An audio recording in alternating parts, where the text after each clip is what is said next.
سوال: دوران نماز موبائل بجے تو اس کے متعلق کیا حکم ہے؟ جواب: نماز سے پہلے ہی موبائل کی گھنٹی اہتمام سے بند کر دینی چاہیے تاکہ نماز میں خلل نہ ہو، لیکن اگر گھنٹی بند کرنا بھول گیا اور نماز میں گھنٹی بجنے لگی تو ایک ہاتھ جیب میں ڈال کر گھنٹی کو بند کر دے۔ موبائل نکالنا اور اسے دیکھنا درست نہیں ہے۔ نماز کے دوران ایک ہاتھ سے موبائل نکال کر مختصر وقت میں اسکرین دیکھنے اور گھنٹی بند کر دینے سے نماز فاسد تو نہیں ہوتی، البتہ نماز میں کراہت آ جاتی ہے۔ لیکن اگر دونوں ہاتھوں سے موبائل پکڑا یا ایک ہاتھ سے ایسے انداز میں پکڑ کر اسکرین کو دیکھا کہ دور سے دیکھنے والا یہ سمجھے کہ یہ شخص نماز نہیں پڑھ رہا ہے تو نماز فاسد ہو جائے گی، کیونکہ یہ عمل کثیر ہے، اور نماز کے دوران عمل کثیر کا ارتکاب کرنے سے نماز فاسد ہو جاتی ہے۔ عمل کثیر کی تعریف میں فقہاء کرام کے متعدد اقوال ہیں۔ مفتی با اور راجہ قول یہ ہے کہ کوئی ایسا کام کرنا کہ دور سے دیکھنے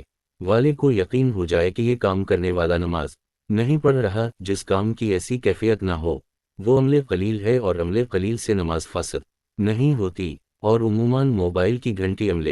قلیل سے بند کی جا سکتی ہے، لہٰذا اپنی اور دوسروں کی نماز کو خلل سے بچانے کے لیے موبائل کی گھنٹی بند کر دینی چاہیے۔ گھنٹی سے مقصود فون آنے کی اطلاع ہوتی ہے، لہٰذا موبائل میں موسیقی سے پاک سادہ گھنٹی لگانی چاہیے تاکہ گھنٹی بند کرنا بھول جانے کی صورت میں دوران نماز گھنٹی بج جائے تو نماز میں خلل بھی کم ہو، اور موسیقی کے گناہ سے بچنے کے ساتھ ساتھ مسجد کے تقدس کی خلاف ورزی بھی لازم نہ آئے۔